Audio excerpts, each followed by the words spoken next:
আমন্ত্রণ জানাচ্ছি আপডেট সংবাদে। শুরুতেই জানিয়ে দিব গুরুত্বপূর্ণ শিরোনাম, এরপরেই থাকবে বিস্তারিত।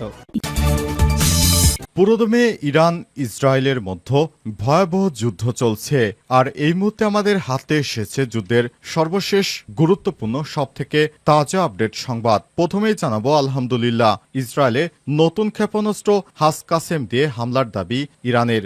ইসরায়েলে হামলা চালানোর পর নতুন ধরনের এক দিক নির্দেশনামূলক ব্যালিস্টিক ক্ষেপণাস্ত্র ব্যবহার করেছে ইরান।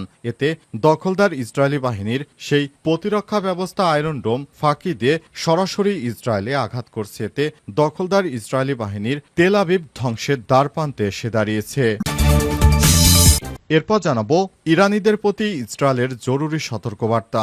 ইরানের নাগরিকদের উদ্দেশ্যে বিশেষ সতর্কবার্তা জারি করেছে ইসরায়েলি প্রতিরক্ষা বাহিনী আইডিএফ। বাহিনীর ফার্সি ভাষার অফিসিয়াল অ্যাকাউন্টে জানানো হয়েছে, যারা ইরানের সামরিক অস্ত্র উৎপাদন কারখানা এবং তাদের সহযোগী বিভিন্ন প্রতিষ্ঠানের আশপাশে অবস্থান করছে, তাদের অতি দ্রুত ওই এলাকাগুলো ছেড়ে যেতে হবে। খবর বিবিসি। এদিকে ইসরায়েলের বিশ্ববিদ্যালয়ে ইরানের ব্যাপক হামলা। ইরানের হামলায় ইসরায়েলের কেন্দ্রীয় শহর রেহবতে অবস্থিত গবেষণাধর্মী বিশ্ববিদ্যালয় উইজম্যান ইনস্টিটিউট অব সায়েন্স ক্ষতি হয়েছে। বিশ্ববিদ্যালয় কর্তৃপক্ষ বলছে প্রতিষ্ঠানটির কয়েকটি স্থাপনা নষ্ট হয়েছে। খবর আল জাজিরার। জানাবো ইসরায়েলের হামলার পরও ইরানের ইস্পাহানে অবস্থিত তেল শোধনাগার পুরোপুরি সক্রিয়। ইসরায়েলের হামলার পরও ইরানের ইস্পাহানের তেল শোধনাগার পুরোপুরি সক্রিয় রয়েছে বলে জানিয়েছে দেশটির তেল সম্পদ মন্ত্রী। ইরানের আধা সামরিক রাষ্ট্রীয় সংবাদ মাধ্যম ইসনার প্রতিবেদনে এই তথ্য নিশ্চিত করা হয়েছে। এবং সর্বশেষ জানাবো ইসরায়েলি হামলার পর ইরানে বন্ধ ইন্টারনেট, বিকল্প ব্যবস্থা চালু করল ইলন মাস্ক। ইসরায়েলের পারমাণবিক স্থাপনায় হামলার পর ইরান সরকার নাগরিকদের ইন্টারনেট সংযোগ বিচ্ছিন্ন করে দেওয়ার প্রেক্ষাপটে দেশটিতে স্টারলিং স্যাটেলাইট যোগাযোগ ব্যবস্থা চালুর ঘোষণা দিয়েছে মার্কিন ধনকুবের ইলন মাস্ক। আজ ইলন মাস্ক তার টুইটার পোস্টে এই ঘোষণা দিয়েছেন। এর আগে ইরানের যোগাযোগ মন্ত্রণালয় এক বিবৃতিতে জানিয়েছিল, পরিস্থিতির কারণে দেশজুড়ে ইন্টারনেট অস্থায়ীভাবে সীমাবদ্ধ করা হয়েছে। প্রিয় দর্শক, এতক্ষণ শুনছিলেন সংবাদ শিরোনাম, এবারে বিস্তারিত। তবে তার আগে বন্ধুরা, অনুরোধ থাকবে এই সংবাদটিতে একটি লাইক দিন। এই চ্যানেলে আপনি নতুন হয়ে থাকলে আমাদের সংবাদটি দেখতে দেখতে চ্যানেলটি সাবস্ক্রাইব করে রাখুন। কমেন্ট করে বন্ধুরা আপনার মূল্যবান মতামত জানিয়ে দিন আপনি বিশ্বের কোন দেশ থেকে বা বাংলাদেশের কোন স্থান থেকে আমাদের সংবাদটি দেখছেন এবং শুনছেন। এবার বিস্তারিত। ইসরায়েলের নতুন ক্ষেপণাস্ত্র কাসেম দিয়ে হামলার দাবি ইরানের।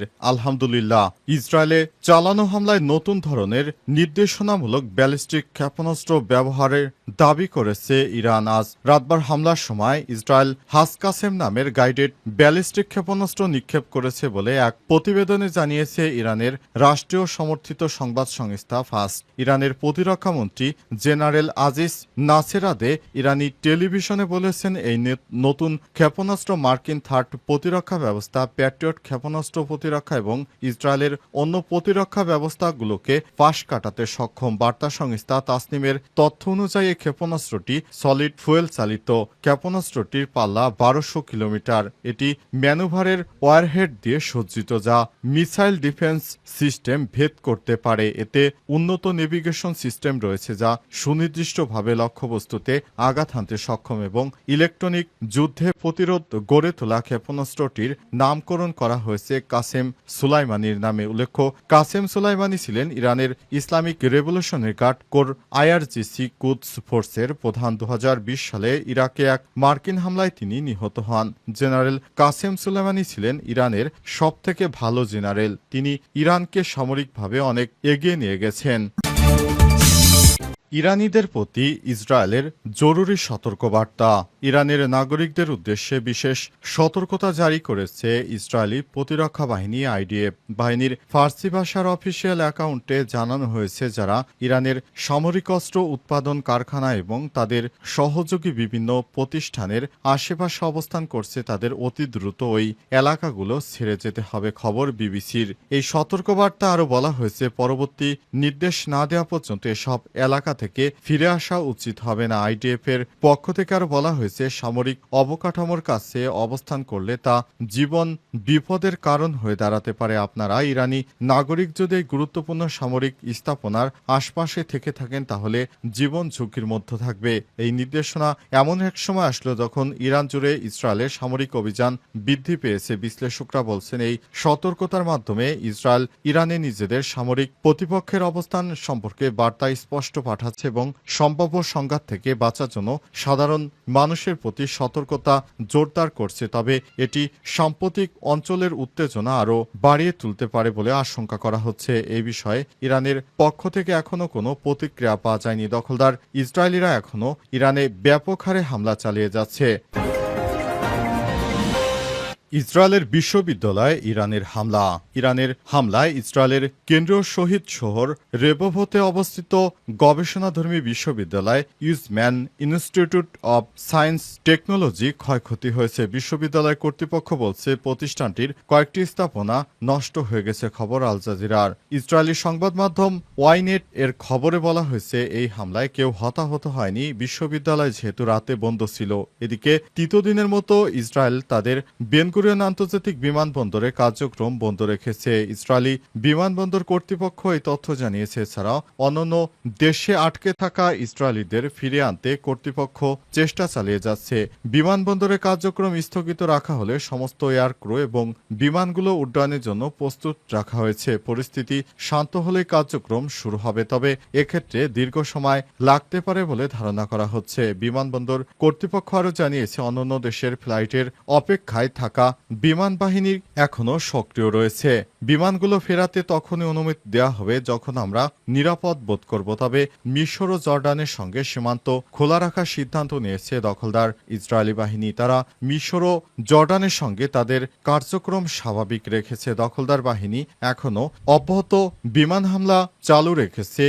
ইরানও অস্বাভাবিকভাবে তাদের উপর ক্ষেপণাস্ত্রের বৃষ্টি নিক্ষেপ করছে। ইসরায়েলের হামলার পরও ইরানের ইস্পাহানের তেল শোধনাগার পুরোপুরি সক্রিয়।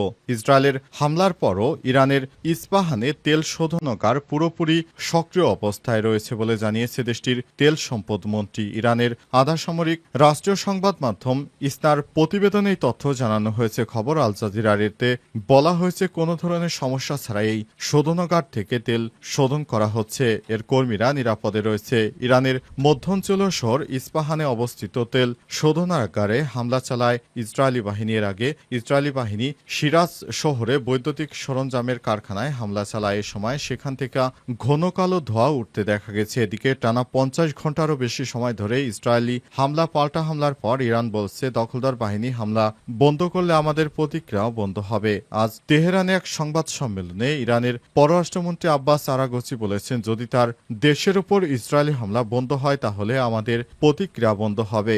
আজ ইসরায়েলি হামলা শুরুর পর থেকে প্রথমবারের মতো তেহরানের কূটনীতিকদের সামনে আরাগচি মন্তব্য করেছেন। তার কথায় আগ্রাসন বন্ধ হলে আমাদের প্রতিক্রিয়া বন্ধ হবে। তবে এ বিষয়ে ইসরায়েলের পক্ষ থেকে তাৎক্ষণিক কোনো প্রতিক্রিয়া পাওয়া যায়নি। দখলদার ইসরায়েলি বাহিনী ইরানে হামলা অব্যাহত রাখবে এমন ঘোষণাই তাদের কাছ থেকে এসেছে। তারা এখনও ইরানে ব্যাপক হারে হামলার ঘোষণা দিয়েছে এবং এই হামলা চালিয়ে যাবে। দখলদার বাহিনী তাদের এখন একটাই টার্গেট, সেটি হচ্ছে ইরানের সমস্ত পারমাণবিক স্থাপনা ধ্বংস করে দেয়া। ইরানও কম নয়। তারা জানিয়েছে আমরা যে যুদ্ধ শুরু করেছে দখলদার ইসরায়েলি বাহিনী সেই যুদ্ধ শেষ করব আমরা। এরপরই দুই দেশের মধ্যে এখনো পাল্টাপাল্টি হামলায় পুরো দেশ জুড়ে এখন আতঙ্ক বিরাজ করছে। দখলদার বাহিনী এখন ইরানে তাদের সেই ভয়ঙ্কর আগ্রাসন চালু রেখেছে আর ইরানও বলছে তারাও হামলা থামাবে না।